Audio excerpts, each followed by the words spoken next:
ਵਾਹਿਗੁਰੂ ਜੀ ਕਾ ਖਾਲਸਾ ਵਾਹਿਗੁਰੂ ਜੀ ਕੀ ਫਤਿਹ। ਦੇਸ਼ ਵਿਦੇਸ਼ ਦੇ ਵਿੱਚ ਸਿੱਖ ਚੈਨਲ ਦੇ ਮਾਧਿਅਮ ਦੇ ਰਾਹੀਂ ਗੁਰੂ ਘਰ ਦੇ ਨਾਲ, ਗੁਰੂ ਕੇ ਇਤਿਹਾਸ, ਪੰਜਾਬ ਦੀਆਂ ਜੜ੍ਹਾਂ ਦੇ ਨਾਲ ਜੁੜ ਰਹੇ ਸਮੂਹ ਪੰਜਾਬੀ ਸਰੋਤਾ ਜਨ, ਗੁਰੂ ਸਵਾਰੇ ਖਾਲਸਾ ਸਾਧ ਸੰਗਤ ਜੀਓ। ਪ੍ਰੋਗਰਾਮ ਇਤਿਹਾਸ ਦੇ ਪੰਨਿਆਂ 'ਚੋਂ ਲੈ ਕੇ ਹਾਜ਼ਰ ਹਾਂ। ਦਾਸ ਗਿਆਨੀ ਗੁਰਪ੍ਰੀਤ ਸਿੰਘ ਹਜੂਰੀ ਕਥਾਵਾਚਕ ਗੁਰਦੁਆਰਾ ਸ਼ਹੀਦਗੰਜ ਸਾਹਿਬ ਬਾਬਾ ਦੀਪ ਸਿੰਘ ਜੀ ਸ੍ਰੀ ਅੰਮ੍ਰਿਤਸਰ ਸਾਹਿਬ ਸੱਚਖੰਡ ਸ੍ਰੀ ਹਰਿਮੰਦਰ ਸਾਹਿਬ ਜੀ ਤੋਂ ਇਸ ਵੇਲੇ ਸਮੁੱਚਾ ਹੀ ਖਾਲਸਾ ਪੰਥ 200 ਸਾਲਾ ਸ਼ਹੀਦੀ ਸ਼ਤਾਬਦੀ ਮਨਾ ਰਿਹਾ ਹੈ। ਮਹਾਨ ਯੋਧੇ, ਮਹਾਨ ਤਪਸਵੀ, ਸਿੱਖ ਕੌਮ ਦੇ ਮਹਾਨ ਜਰਨੈਲ ਅਕਾਲ ਤਖਤ ਸਾਹਿਬ ਜੀ ਦੇ ਆਦਰਸ਼ਕ ਜਥੇਦਾਰ ਜਿਨ੍ਹਾਂ ਨੂੰ ਆਪਾਂ ਯਾਦ ਕਰਦੇ ਹਾਂ, ਸਿੰਘ ਸਾਹਿਬ ਜਥੇਦਾਰ ਬਾਬਾ ਫੂਲਾ ਸਿੰਘ ਜੀ ਅਕਾਲੀ। ਐਸੇ ਮਹਾਂਪੁਰਖ ਜਿਨ੍ਹਾਂ ਦੀ ਕਰਨੀ ਕਮਾਈ ਨੂੰ ਆਪਾਂ ਰੋਜ਼ ਹੀ ਚੇਤੇ ਕਰਦੇ ਹਾਂ। ਅਰਦਾਸ ਵਿੱਚ ਜਦੋਂ ਆਪਾਂ ਸਿੰਘਾਂ ਸਿੰਘਣੀਆਂ ਨੂੰ, ਸ਼ਹੀਦਾਂ ਨੂੰ ਯਾਦ ਕਰਦੇ ਹਾਂ, ਕਰਨੀ ਕਮਾਈ ਵਾਲਿਆਂ ਨੂੰ ਯਾਦ ਕਰਦੇ ਹਾਂ, ਅਤੇ ਜਿੱਥੇ ਆਪਾਂ ਨਾਮ ਜਪਣ ਵਾਲਿਆਂ, ਵੰਡ ਕੇ ਛਕਣ ਵਾਲਿਆਂ, ਦੇਗ ਚਲਾਉਣ ਅਤੇ ਤੇਗ ਵਾਹੁਣ ਵਾਲਿਆਂ ਨੂੰ ਯਾਦ ਕਰਦੇ ਹਾਂ, ਸੀਸ ਦੇਣ ਵਾਲਿਆਂ ਨੂੰ ਯਾਦ ਕਰਦੇ ਹਾਂ, ਉੱਤੇ ਜੇ ਬਾਬਾ ਜੀ ਅਕਾਲੀ ਫੂਲਾ ਸਿੰਘ ਜੀ ਦੀ ਕਮਾਈ ਦਾ ਧਿਆਨ ਧਰੀਏ ਤੇ ਅੱਖਾਂ ਅੱਗੇ ਉਹਨਾਂ ਦੇ ਸਾਰੇ ਰੂਪ ਲੰਘ ਜਾਣਗੇ। ਕਿਉਂਕਿ ਨਾਮ ਜਪਣ ਦੇ ਵਿੱਚ, ਦੇਗ ਚਲਾਉਣ ਦੇ ਵਿੱਚ, ਤੇਗ ਵਾਹੁਣ ਦੇ ਵਿੱਚ, ਗੁਰੂ ਘਰਾਂ ਦੀਆਂ ਸੇਵਾਵਾਂ ਕਰਵਾਉਣ ਦੇ ਵਿੱਚ ਉਹਨਾਂ ਨੂੰ ਕਿਸੇ ਵੀ ਪੱਖ ਤੋਂ ਆਪਾਂ ਨਜ਼ਰੋਂ ਪਰੋਖੇ ਨਹੀਂ ਕਰ ਸਕਦੇ। ਐਸੀ ਕਰਨੀ ਕਮਾਈ ਵਾਲਾ ਉਹ ਸੂਰਬੀਰ ਜਿਹਦੇ ਸਾਰੇ ਗੁਣ ਬੜੇ ਉੱਚੇ ਨੇ, ਪਰ ਸਭ ਤੋਂ ਉੱਚਾ ਜਿਹੜਾ ਗੁਣ ਅਸੀਂ ਗਿਣਦੇ ਹਾਂ ਉਹ ਗੁਣ ਸਾਧ ਸੰਗਤ ਜੀ ਉਹਨਾਂ ਦੀ ਸ੍ਰੀ ਅਕਾਲ ਤਖਤ ਸਾਹਿਬ ਜੀ ਦੇ ਜਥੇਦਾਰ ਵਜੋਂ ਕੀਤੀ ਹੋਈ ਸੇਵਾ ਹੈ। ਅੱਜ ਵੀ ਜਦੋਂ ਸ੍ਰੀ ਅਕਾਲ ਤਖਤ ਸਾਹਿਬ ਜੀ ਜਾਂ ਸ੍ਰੀ ਅਕਾਲ ਤਖਤ ਸਾਹਿਬ ਜੀ ਦੇ ਜਥੇਦਾਰ ਜੀ ਦੇ ਬਾਰੇ ਕੋਈ ਗੱਲ ਹੁੰਦੀ ਹੈ ਤਾਂ ਹਰ ਕਿਸੇ ਦੇ ਮੂੰਹੋਂ ਇੱਕੋ ਗੱਲ ਨਿਕਲਦੀ ਹੈ ਕਿ ਜੇ ਜਥੇਦਾਰ ਹੋਵੇ ਤਾਂ ਅਕਾਲੀ ਫੂਲਾ ਸਿੰਘ ਜੀ ਵਰਗਾ ਹੋਵੇ। ਸਾਧ ਸੰਗਤ ਜੀ, ਐਸੇ ਮਹਾਨ ਸੂਰਬੀਰ ਜਿਨ੍ਹਾਂ ਨੂੰ ਜੇ ਅੰਗਰੇਜ਼ੀ ਦੇ ਵਿੱਚ ਕਈ ਸੱਜਣ ਸ਼ਬਦ ਵਰਦੇ ਨੇ ਗਾਰਡੀਅਨ ਆਫ ਖਾਲਸਾ ਰਾਜ, ਤਾਂ ਇਹ ਸ਼ਬਦ ਵੀ ਪੂਰਾ ਢੁਕਵਾਂ ਹੈ, ਕੋਈ ਅਤਕਥਨੀ ਨਹੀਂ। ਉਹਨਾਂ ਨੂੰ ਜਦੋਂ ਯਾਦ ਕਰਦੇ ਹਾਂ, ਐਸੇ ਸੂਰਬੀਰ ਮਹਾਂਪੁਰਖ ਦਾ ਜਨਮ ਖਾਲਸੇ ਪੰਥ ਦੇ ਵਿਹੜੇ ਦੇ ਵਿੱਚ ਉਸ ਵੇਲੇ ਹੋਇਆ ਹੈ ਜਿਸ ਜ਼ਮਾਨੇ ਦੇ ਵਿੱਚ ਪੱਤਾ ਸਿੰਘਾਂ ਦਾ ਵੈਰੀ ਸੀ, ਜਿਸ ਜ਼ਮਾਨੇ ਦੇ ਵਿੱਚ ਸਾਰੇ ਪਾਸੇ ਤੋਂ ਇੱਕਦਮ ਜਿਵੇਂ ਹਨੇਰੀ ਬਣ ਕੇ ਮੌਤ ਖਾਲਸੇ ਪੰਥ ਨੂੰ ਮਿਟਾਉਣ ਦੀ ਕਸਮ ਖਾ ਕੇ ਆਈ ਸੀ। ਇੱਕ ਬੰਨੇ ਮੁਗਲ, ਇੱਕ ਬੰਨੇ ਅਫਗਾਨ ਔਰ ਇੱਕ ਬੰਨੇ ਹਿੰਦੂ ਰਿਆਸਤਾਂ ਦੇ ਰਾਜਿਆਂ ਤੋਂ ਲੈ ਕੇ ਛੋਟੇ ਛੋਟੇ ਜਗੀਰਦਾਰਾਂ, ਰਜਵਾੜਿਆਂ, ਚੌਧਰੀਆਂ ਤੱਕ ਹਰ ਕਿਸੇ ਨੇ ਸਿੱਖਾਂ ਨੂੰ ਖੁਰਾ ਖੋਜ ਮਕਾਉਣ ਦਾ ਤਹਈਆ ਕੀਤਾ ਹੋਇਆ ਸੀ। ਉਹਨਾਂ ਜ਼ਮਾਨਿਆਂ ਦੇ ਵਿੱਚ ਜਦੋਂ ਕਿ ਖਾਲਸਾ ਆਪਣੀ ਹੋਂਦ ਦੀ ਲੜਾਈ ਲੜਦਾ ਪਿਆ ਸੀ, ਉਸ ਵੇਲੇ ਜਥੇਦਾਰ ਈਸ਼ਰ ਸਿੰਘ ਜੀ ਜੋ ਕਿ ਨਿਸ਼ਾਨ ਵਾਲੀਆ ਮਿਸਲ ਦੇ ਇੱਕ ਸੂਰਬੀਰ ਯੋਧੇ ਸਿਪਾਹੀ ਸਨ, ਇਹਨਾਂ ਦੇ ਘਰ ਵਿਖੇ ਸਾਧ ਸੰਗਤ ਜੀ ਅੱਜ ਦਾ ਸੰਗਰੂਰ ਜ਼ਿਲ੍ਹਾ ਹੈ, ਉਹਨਾਂ ਜ਼ਮਾਨਿਆਂ ਦੇ ਵਿੱਚ ਇਹਨੂੰ ਬਾਂਗਰ ਦਾ ਇਲਾਕਾ ਕਹਿੰਦੇ ਸਨ। ਇੱਥੇ ਇਸ ਸੂਰਬੀਰ ਯੋਧੇ ਦਾ ਜਨਮ ਹੋਇਆ। ਜਨਮ ਦੇ ਵਕਤ ਇਹਨਾਂ ਨੂੰ ਕੀ ਪਤਾ ਸੀ ਕਿ ਇੱਧਰੋਂ ਇਸ ਬੱਚੇ ਦਾ, ਬਾਲਕ ਦਾ ਜਨਮ ਹੋਇਆ ਅਤੇ ਉੱਧਰੋਂ ਪੰਥ ਦੇ ਉੱਤੇ ਏਡੀ ਵੱਡੀ ਹਨੇਰੀ ਪੈਣ ਲੱਗੀ ਹੈ, ਜਿਸ ਹਨੇਰੀ ਦਾ ਨਾਮ ਸੀ ਵੱਡਾ ਘੱਲੂਘਾਰਾ। ਕਿਉਂਕਿ ਬਾਬਾ ਜੀ ਦੀ ਜਿਹੜੀ ਆਮਦ ਹੈ ਉਹ 1761 ਈਸਵੀ ਦੀ ਹੈ, ਜਦੋਂ ਅਹਿਮਦ ਸ਼ਾਹ ਅਬਦਾਲੀ ਮਰਹੱਟਿਆਂ ਦੇ ਨਾਲ ਆਪਣੀ ਫੈਸਲਾ ਕੁਨ ਜੰਗ ਲੜ ਰਿਹਾ ਸੀਗਾ। ਮਰਹੱਟਿਆਂ ਨੂੰ ਸ਼ਿਕਸਤ ਦੇ ਕੇ ਅਬਦਾਲੀ ਵਾਪਸ ਮੁੜਿਆ ਅਤੇ ਇਹਨੇ ਸਿੱਖਾਂ ਦਾ ਖੁਰਾ ਖੋਜ ਮਿਟਾਉਣ ਵਾਸਤੇ ਤਿਆਰੀ ਆਰੰਭ ਕਰ ਦਿੱਤੀ। ਜਦੋਂ ਪੰਥ ਨੂੰ ਇਹਨਾਂ ਗੱਲਾਂ ਦੀ ਖਬਰ ਹੋਈ ਹੈ ਤਾਂ ਉਸ ਵੇਲੇ ਪੰਥ ਨੇ ਇਕੱਤਰਤਾ ਕਰਕੇ ਫੈਸਲਾ ਲਿਆ ਕਿ ਰੋਜ਼ ਦਾ ਕਜੀਆ ਮੁਕਾਇਆ ਜਾਵੇ, ਅਬਦਾਲੀ ਦੇ ਨਾਲ ਇੱਕੇ ਵਾਰ ਫੈਸਲਾ ਕੁਨ ਜੰਗ ਲੜੀ ਜਾਏ। ਤਾਂ ਪੰਥ ਨੇ ਇਹ ਫੈਸਲਾ ਕੀਤਾ ਕਿ ਜੰਗ ਲੜਨ ਤੋਂ ਪਹਿਲਾਂ ਆਪਣੇ ਬੱਚਿਆਂ ਨੂੰ, ਔਰਤਾਂ ਨੂੰ, ਪਰਿਵਾਰਾਂ ਨੂੰ, ਸਭਨਾਂ ਨੂੰ ਇਕੱਤਰ ਕਰਕੇ ਤੇ ਇੱਕ ਸੇਫ ਜਗ੍ਹਾ ਦੇ ਉੱਤੇ, ਖਾਸ ਕਰਕੇ ਵਿਚਾਰ ਸੀ ਸ਼੍ਰੀ ਅਨੰਦਪੁਰ ਸਾਹਿਬ ਜੀ ਦੀ ਧਰਤੀ 'ਤੇ, ਉੱਤੇ ਇਹਨਾਂ ਨੂੰ ਪਹੁੰਚਾਈਏ ਔਰ ਬਾਅਦ ਵਿੱਚ ਆਪਾਂ ਅਬਦਾਲੀ ਦੇ ਨਾਲ ਸਿੱਧੇ ਮੱਥੇ ਹੋ ਕੇ ਜੰਗ ਲੜਾਂਗੇ। ਅਬਦਾਲੀ ਨੂੰ ਵੀ ਇਸ ਗੱਲ ਦੀ ਸੂਹ ਮਿਲ ਗਈ। ਦੋਵਾਂ ਪਾਸਿਆਂ ਦੇ ਸੂਹੀਆ ਤੰਤਰ, ਇੱਕ ਦੂਸਰੇ ਦੀਆਂ ਬਾਤਾਂ, ਇੱਕ ਦੂਸਰੇ ਦੀਆਂ ਗੱਲਾਂ ਉਹ ਆਪਣੇ ਆਪਣੇ ਆਗੂਆਂ ਤੱਕ ਪਹੁੰਚਾ ਰਹੇ ਸਨ। ਇਹ 'ਤੇ ਅਬਦਾਲੀ ਨੇ ਆਪਣੀ ਜ਼ਿੰਦਗੀ ਦੀ ਸਭ ਤੋਂ ਤੇਜ਼ ਗਤੀ ਦੀ ਯਾਤਰਾ ਕੀਤੀ ਕਿ ਕੁਝ ਕੁ ਦਿਨਾਂ ਦੇ ਵਿੱਚ ਹੀ, ਮਹੀਨਿਆਂ ਦਾ ਏਡਾ ਲੰਮਾ ਜਿਹੜਾ ਉਹਨੇ ਪਲਾਨ ਬਣਾਇਆ ਸੀ, ਥੋੜ੍ਹੇ ਜਿਹੇ ਦਿਨਾਂ ਦੇ ਵਿੱਚ ਹੀ ਉਹਨੇ ਚੜ੍ਹਾਈ ਕਰ ਦਿੱਤੀ ਔਰ ਕੁੱਪ, ਰਹੀੜਾ, ਕੁਤਬਾ ਬਾਹਮਣੀਆਂ, ਮਲੇਰਕੋਟਲਾ ਇਹ ਜਿਹੜਾ ਇਲਾਕਾ ਹੈ ਸਾਰਾ ਵੱਡੇ ਘੱਲੂਘਾਰੇ ਦਾ ਜੋ ਇਲਾਕਾ ਹੈ, ਇੱਥੇ ਉਹਨੇ ਆ ਕੇ ਸਿੱਖਾਂ ਦੀ ਵਹੀਰ ਨੂੰ ਅਚਾਨਕ ਘੇਰਾ ਪਾਇਆ। ਬਹੁਤ ਵੱਡਾ ਤੇ ਭਿਆਨਕ ਜੰਗ ਹੋਇਆ। ਅੰਦਾਜ਼ਾ ਇਤੋਂ ਲਾਈਏ ਕਿ ਪੰਥ ਦੇ ਮੁਖੀ ਜਥੇਦਾਰ ਸਿੰਘ ਸਾਹਿਬ ਸਰਦਾਰ ਜੱਸਾ ਸਿੰਘ ਜੀ ਆਹਲੂਵਾਲੀਆ, ਉਹਨਾਂ ਨੂੰ 22 ਫੱਟ ਲੱਗੇ ਸਨ। ਸਰਦਾਰ ਚੜ੍ਹਤ ਸਿੰਘ ਸ਼ੁਕਰ ਚੱਕੀਏ ਨੂੰ 19 ਫੱਟ ਲੱਗੇ ਸਨ। ਇਸੇ ਤਰ੍ਹਾਂ ਹੋਰ ਜਰਨੈਲ ਸਰਦਾਰ ਜਸ ਸਿੰਘ ਜੀ ਰਾਮਗੜੀਆ ਔਰ ਬਾਕੀ ਜਿੰਨੇ ਵੀ ਸਰਦਾਰ ਸਨ, ਸਾਰਿਆਂ ਨੂੰ ਹੀ ਕੋਈ ਇੱਕ ਐਸਾ ਸਿਪਾਹੀ ਵੀ ਨਹੀਂ ਸੀ ਕਿ ਜਿਹਨੂੰ ਕੋਈ 2-4 ਫੱਟ ਨਾ ਲੱਗੇ ਹੋਣ। ਇਸੇ ਜੰਗ ਦੇ ਵਿੱਚ ਹੀ ਸਰਦਾਰ ਈਸ਼ਰ ਸਿੰਘ ਜੀ ਇਹ ਬੜੇ ਭਾਰੀ ਜ਼ਖਮੀ ਹੋਏ, ਪਰ ਜਿਵੇਂ ਉਸ ਵੇਲੇ ਆਮ ਹੀ ਸਾਰੇ ਜ਼ਖਮੀ ਹੋਏ ਸਨ, ਜ਼ਖਮਾਂ ਦੀ ਪਰਵਾਹ ਕੀਤੇ ਬਗੈਰ ਇਹ ਸਿੰਘਾਂ ਨੇ ਆਪਣੇ ਸਾਥੀਆਂ ਦੀਆਂ ਲਾਸ਼ਾਂ ਇਕੱਤਰ ਕਰਨੀਆਂ, ਸੰਸਕਾਰ ਕਰਨੇ, ਜ਼ਖਮੀਆਂ ਨੂੰ ਜਿਹੜੇ ਜ਼ਿਆਦਾ ਜ਼ਖਮੀ ਸਨ ਉਹਨਾਂ ਨੂੰ ਥਾਂ ਥਾਈਂ ਪਹੁੰਚਾਉਣਾ, ਇਹ ਸੇਵਾ 'ਚ ਲੱਗੇ ਰਹੇ। ਤੇ ਸੇਵਾ ਕਰਦਿਆਂ ਕਰਦਿਆਂ ਹੀ ਇਹਨਾਂ ਨੇ ਸਾਧ ਸੰਗਤ ਜੀ ਆਪਣੇ ਜ਼ਖਮਾਂ ਦੀ ਬਹੁਤੀ ਪਰਵਾਹ ਨਾ ਕੀਤੀ। ਤੋ ਜਦੋਂ ਆਪਣੇ ਜ਼ਖਮ ਕੁਝ ਜ਼ਿਆਦਾ ਵਿਗੜ ਗਏ ਤਾਂ ਇਹ ਬਿਮਾਰੀ ਜਿਹੜੀ ਸੀ ਇਹ ਇੰਨੀ ਘਾਤਕ ਤੇ ਖਤਰਨਾਕ ਬਣ ਗਈ ਕਿ ਜਥੇਦਾਰ ਜੀ ਨੂੰ ਨਜ਼ਰ ਆਉਣ ਲੱਗ ਪਿਆ ਕਿ ਹੁਣ ਆਰਾਮ ਨਹੀਂ ਆਉਣਾ, ਹੁਣ ਸਰੀਰ ਨੇ ਬਚਣਾ ਨਹੀਂ। ਤਾਂ ਆਪਣੇ ਸਾਥੀਆਂ ਦੇ ਵਿੱਚੋਂ ਜਿਹੜੇ ਇਹਨਾਂ ਦੇ ਪਰਮ ਮਿੱਤਰ ਸਨ ਉਹ ਸਨ ਜਥੇਦਾਰ ਨੈਣਾ ਸਿੰਘ ਜੀ। ਇਹ ਮਿਸਲ ਸ਼ਹੀਦਾਂ ਦੇ ਵਿੱਚ ਸਨ।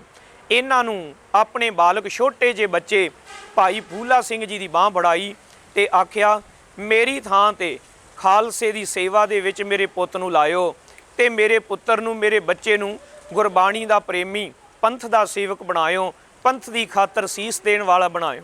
ਜਥੇਦਾਰ ਈਸਰ ਸਿੰਘ ਜੀ ਦੀ ਮੌਤ ਸਮੇਂ, ਸ਼ਹੀਦੀ ਸਮੇਂ ਉਹਨਾਂ ਦੇ ਪੁੱਤਰ ਭਾਈ ਫੂਲਾ ਸਿੰਘ ਜੀ ਦੀ ਉਮਰ ਅਜੇ 1 ਸਾਲ ਤੇ ਕੁਝ ਮਹੀਨਿਆਂ ਦੀ ਹੀ ਸੀ। ਇੰਨੀ ਛੋਟੀ ਉਮਰ ਦੇ ਵਿੱਚ ਪਿਤਾ ਜੀ ਦਾ ਸਾਇਆ ਸਿਰ ਤੋਂ ਉੱਠ ਚੁੱਕਾ ਸੀ ਤੇ ਮਾਤਾ ਦੇ ਕੋਲ ਕੋਈ ਜ਼ਮੀਨ ਜਾਇਦਾਦ, ਕੁਝ ਐਸਾ ਸਾਧਨ ਨਹੀਂ ਸੀ ਕਿ ਉਹ ਪਰਿਵਾਰ ਨੂੰ ਪਾਲੇ।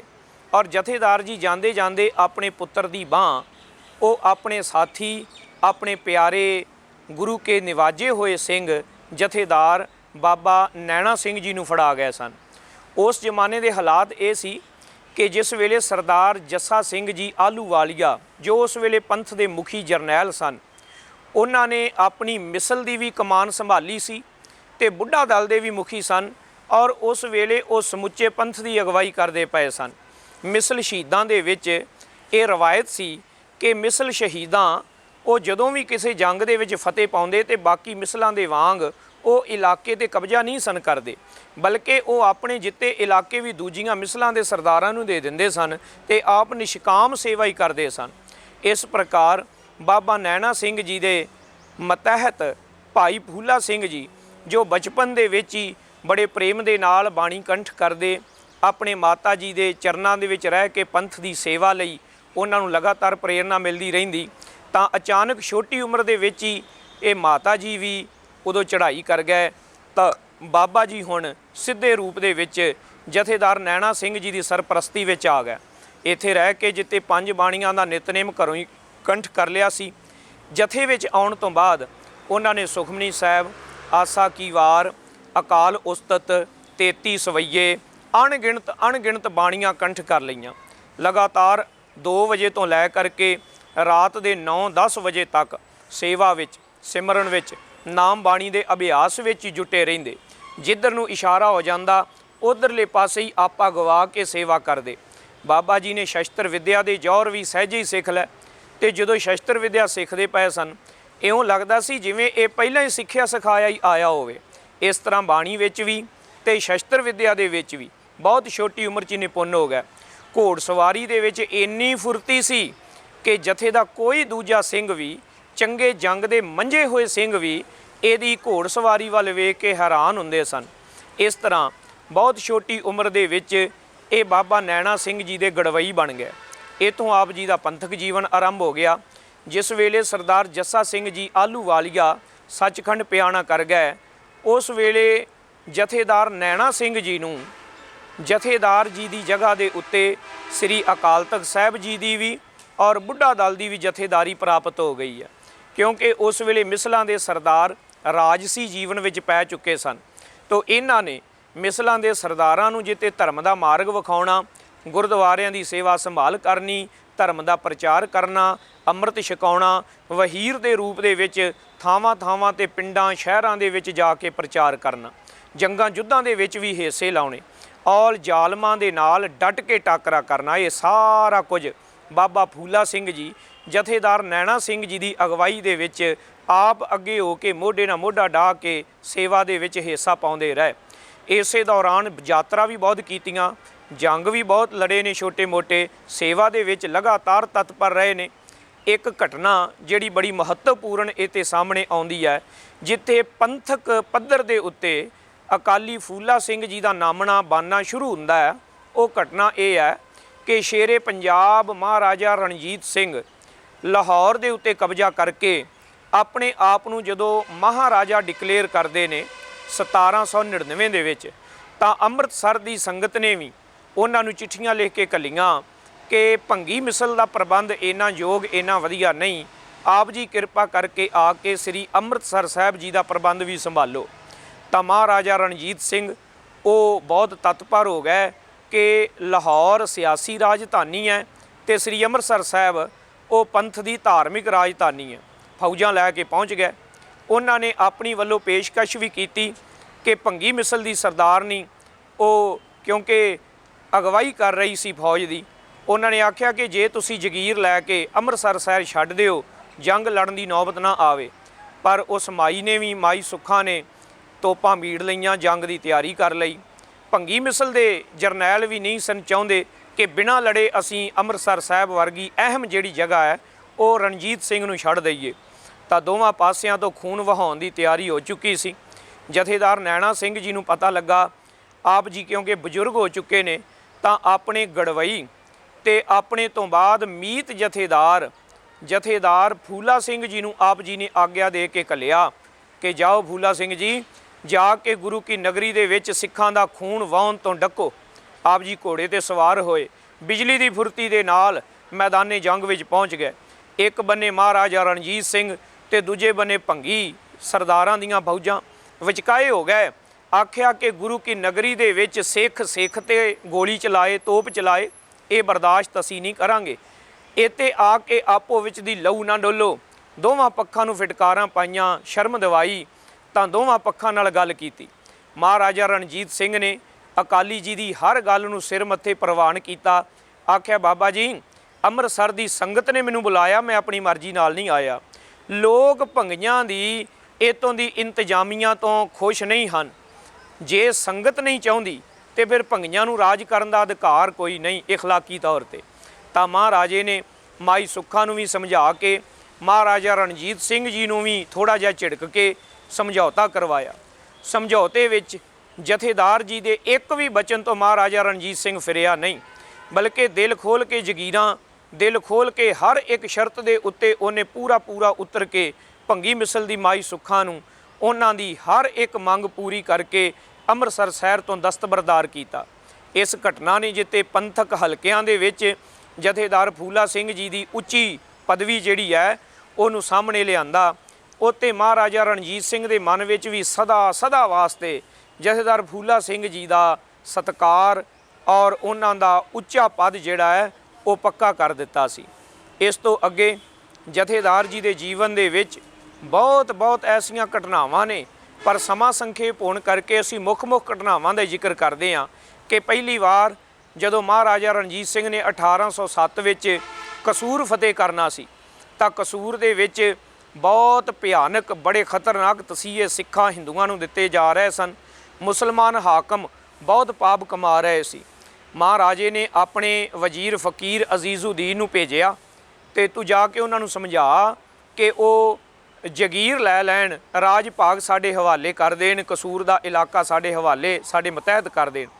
ਉਹਨਾਂ ਨੇ ਅੱਗੋਂ ਫਕੀਰ ਅਜ਼ੀਜ਼ੁਦੀਨ ਦੀ ਬੇਇੱਜ਼ਤੀ ਕੀਤੀ, ਬੜੇ ਭੈੜੇ ਬੋਲ ਵੀ ਬੋਲੇ। ਆਖਿਆ ਤੂੰ ਕਾਫਰਾਂ ਦੇ ਥੱਲੇ ਲੱਗ ਕੇ ਨੌਕਰੀ ਕਰਦਾ ਹੈ ਤੇ ਦੀਨੇ ਇਸਲਾਮ ਦੀ ਖਿਦਮਤ ਅਸੀਂ ਕਰਦੇ ਪਏ ਹਾਂ, ਅਸੀਂ ਜਹਾਦ ਲੜਦੇ ਪਏ। ਫਕੀਰ ਜੀ ਨੇ ਜਾਣ ਲਿਆ ਕਿ ਇਹਨਾਂ ਨੇ ਹੁਣ ਜਿਹੜੀ ਆਮ ਸਧਾਰਨ ਭਾਸ਼ਾ ਦੇ ਨਾਲ ਨਹੀਂ ਸਮਝਣਾ, ਤਲਵਾਰ ਦੀ ਭਾਸ਼ਾ ਦੇ ਨਾਲ ਹੀ ਸਮਝਣਗੇ। ਤਾਂ ਫਕੀਰ ਸਾਹਿਬ ਜੀ ਦੇ ਦੱਸਣ ਤੋਂ ਮਹਾਰਾਜੇ ਨੇ ਤਿਆਰੀ ਕੀਤੀ।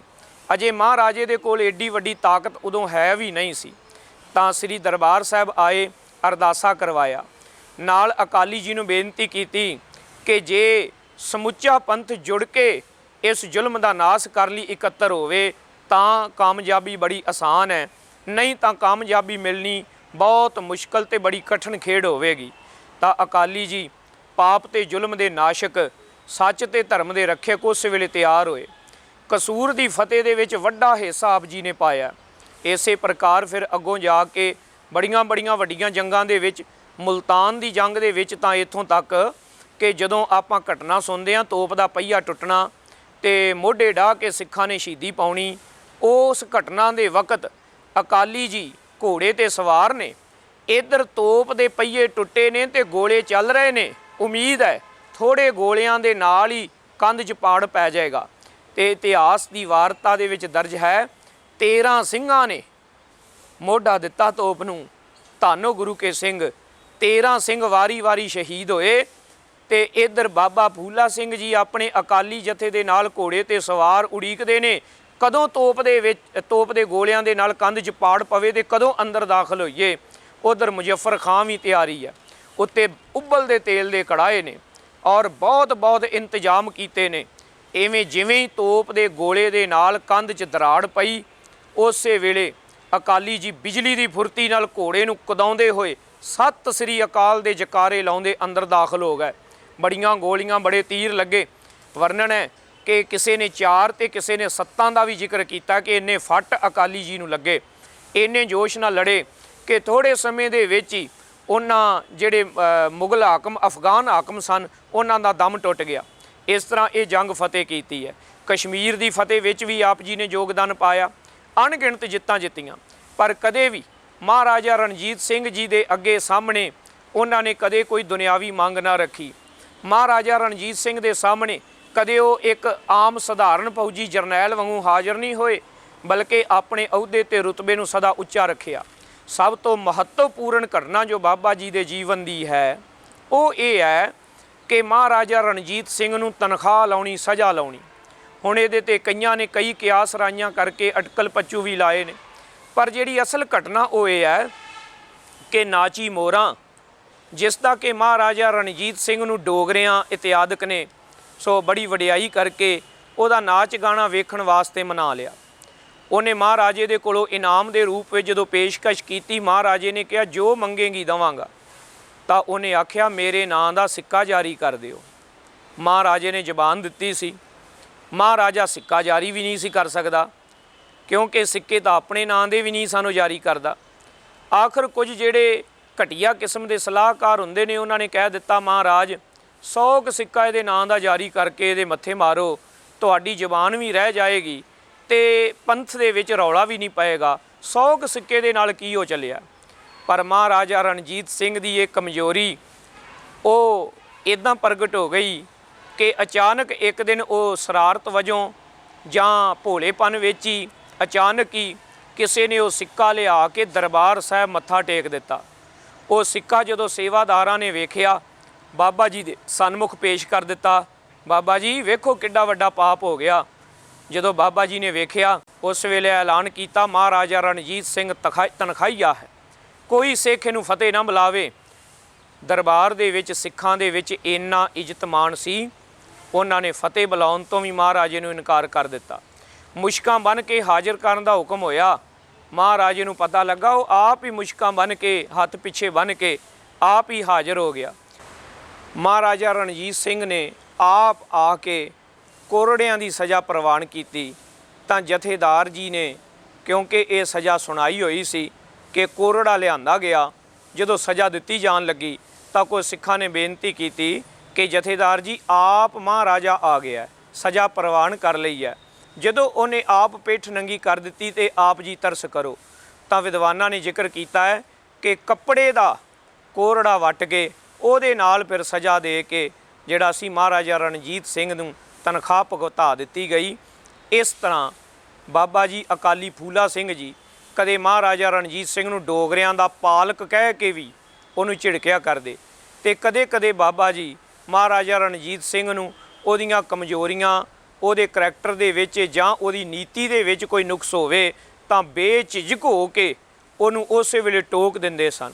सो आखिरी जो बाबा जी की शहीदी का भी क्योंकि ये 200 साला है, जो ਹਕੂਮਤ ਅਫਗਾਨਿਸਤਾਨ ਮੁੱਢ ਤੋਂ ਲੈ ਕੇ ਭਾਰਤ ਨੂੰ ਦਰੜ ਕੇ ਰੱਖਦੀ ਸੀ ਤੇ ਉਧਰੋਂ ਪੱਛਮ ਵੱਲੋਂ ਆਉਣ ਵਾਲੇ ਸਾਰੇ ਹਮਲਾਵਰ ਸਿਕੰਦਰ ਤੋਂ ਲੈ ਕੇ ਅਹਿਮਦ ਸ਼ਾਹ ਅਬਦਾਲੀ ਸ਼ਾਹ ਜਮਾਨ ਤੱਕ ਇਸੇ ਰਸਤੇ ਆਏ ਸਨ। ਉਹ ਰਸਤਾ ਸੀ ਦर्रा ਖੈਬਰ। ਇਸ ਖੈਬਰ ਦੇ ਦਰੇ ਨੂੰ ਖਾਲਸੇ ਨੇ ਡੱਕਾ ਲਾਇਆ। ਉਹਨਾਂ ਕੋਲੋਂ ਜਦੋਂ ਇਹ ਗੱਲ ਬਰਦਾਸ਼ਤ ਨਾ ਹੋਈ ਕਿ ਮਹਾਰਾਜਾ ਰਣਜੀਤ ਸਿੰਘ ਤੇ ਖਾਲਸਾ ਇਸ ਇਲਾਕੇ ਤੇ ਕਬਜ਼ਾ ਕਰਕੇ ਸਾਡੀ ਲੁੱਟ ਮਾਰ ਦਾ ਰਾਹ ਬੰਦ ਕਰ ਰਿਹਾ, ਬਹੁਤ ਵੱਡੀ ਤਾਕਤ 2.5-3 ਲੱਖ ਦੀ ਫੌਜ ਇਹਨਾਂ ਨੇ ਇਕੱਤਰ ਕੀਤੀ। ਬਹੁਤ ਜ਼ੋਰ ਦੇ ਨਾਲ ਇੱਧਰ ਨੂੰ ਢਾਈ ਕੀਤੀ। ਮਹਾਰਾਜੇ ਨੇ ਵੀ ਫੌਜਾਂ ਜੋੜੀਆਂ। ਬਾਬਾ ਫੂਲਾ ਸਿੰਘ ਜੀ ਨੂੰ ਵੀ ਬੇਨਤੀ ਕੀਤੀ। ਆਪ ਜੀ ਜਥੇ ਲੈ ਕੇ ਪਹੁੰਚੇ ਨੇ। ਇਹ ਜਿਹੜਾ ਇੱਕ ਚੇਤ ਦਾ ਦਿਨ ਹੈ ਨਾ 14 ਮਾਰਚ ਦਾ, ਇਹ ਨੀਅਤ ਹੋ ਗਿਆ। ਬਾਬਾ ਜੀ ਨੇ ਅੰਮ੍ਰਿਤ ਵੇਲੇ ਨਾਲ ਦੀਵਾਨ ਵਿੱਚ ਅਰਦਾਸਾ ਸੋਧਿਆ ਜੰਗ ਦੀ ਚੜ੍ਹਾਈ ਦਾ। ਤਾਂ ਮਗਰੋਂ ਸੁਨੇਹਾ ਆ ਗਿਆ, ਬਾਬਾ ਜੀ ਤੋਪਾਂ ਲੇਟ ਹੋ ਗਈਆਂ ਨੇ ਆਪਣੀਆਂ, ਦੇਰੀ ਹੋ ਗਈ ਹੈ, ਕੁਝ ਸਮਾਂ ਹਮਲਾ ਨਾ ਕਰੀਏ, ਅੱਜ ਹਮਲਾ ਨਾ ਕਰੀਏ।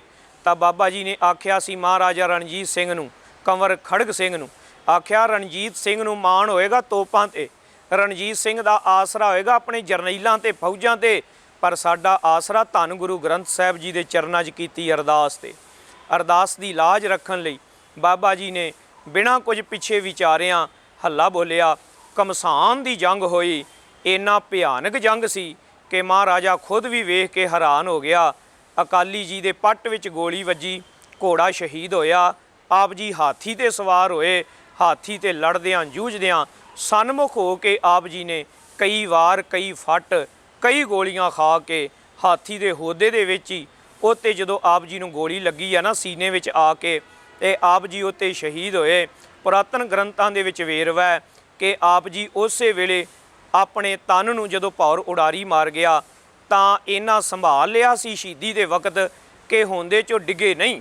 ਉੱਤੇ ਹੀ ਆਪਣੇ ਤਨ ਨੂੰ ਇਸ ਪ੍ਰਕਾਰ ਦੇ ਨਾਲ ਟਿਕਾ ਲਿਆ ਸ਼ਹੀਦੀ ਤੋਂ ਪਹਿਲਾਂ ਕਿ ਜ਼ਾਲਮ ਨੂੰ, ਵੈਰੀ ਨੂੰ ਇਹ ਪਤਾ ਨਾ ਲੱਗਾ ਕਿ ਬਾਬਾ ਜੀ ਸ਼ਹੀਦ ਹੋ ਗਏ ਨੇ ਕਿ ਜਿਉਂਦੇ ਨੇ।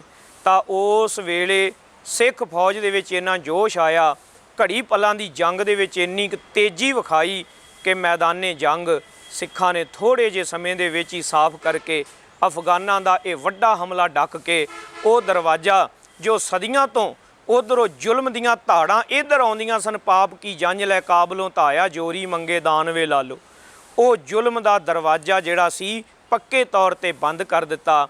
ਸੋ ਬਾਬਾ ਫੂਲਾ ਸਿੰਘ ਜੀ ਜਥੇਦਾਰ ਬੁੱਢਾ ਦਲ, ਜਥੇਦਾਰ ਸ੍ਰੀ ਅਕਾਲ ਤਖਤ ਸਾਹਿਬ ਅਕਾਲੀ ਜੀ, ਜੋ ਖਾਲਸਾ ਰਾਜ ਦੇ ਗਾਰਡੀਅਨ ਔਰ ਧਰਮ ਦੇ ਰੱਖਿਅਕ, ਮਹਾਰਾਜਾ ਰਣਜੀਤ ਸਿੰਘ ਨੂੰ ਸੱਚ ਦਾ ਰਾਹ ਵਿਖਾਉਣ ਵਾਲੇ ਐਸੇ ਬਹਾਦਰ ਨਾਮ ਬਾਣੀ ਦੇ ਜਪੀਏ ਮਹਾਨ ਸੂਰਬੀਰ, ਉਹਨਾਂ ਦਾ 200 ਸਾਲਾ ਸ਼ਹੀਦੀ ਦਿਹਾੜਾ ਅੱਜ ਪੰਥ ਮਨਾਉਂਦਾ ਪਿਆ ਹੈ। ਸਤਿਗੁਰੂ ਕਿਰਪਾ ਕਰਨ, ਸ਼ਹੀਦਾਂ ਨੂੰ ਯਾਦ ਕਰੀਏ ਤੇ ਸਾਡੇ ਅੰਦਰ ਉਹਨਾਂ ਦਾ ਮਾਣ ਸਨਮਾਨ, ਉਹਨਾਂ ਸ਼ਹੀਦਾਂ ਦੇ ਪ੍ਰਤੀ ਸ਼ਰਧਾ ਸਦਾ ਬਣੀ ਰਵੇ। ਭੁੱਲਾਂ ਚੁੱਕਾਂ ਦੀ ਖਿਮਾ। ਵਾਹਿਗੁਰੂ ਜੀ ਕਾ ਖਾਲਸਾ, ਵਾਹਿਗੁਰੂ ਜੀ ਕੀ ਫਤਿਹ।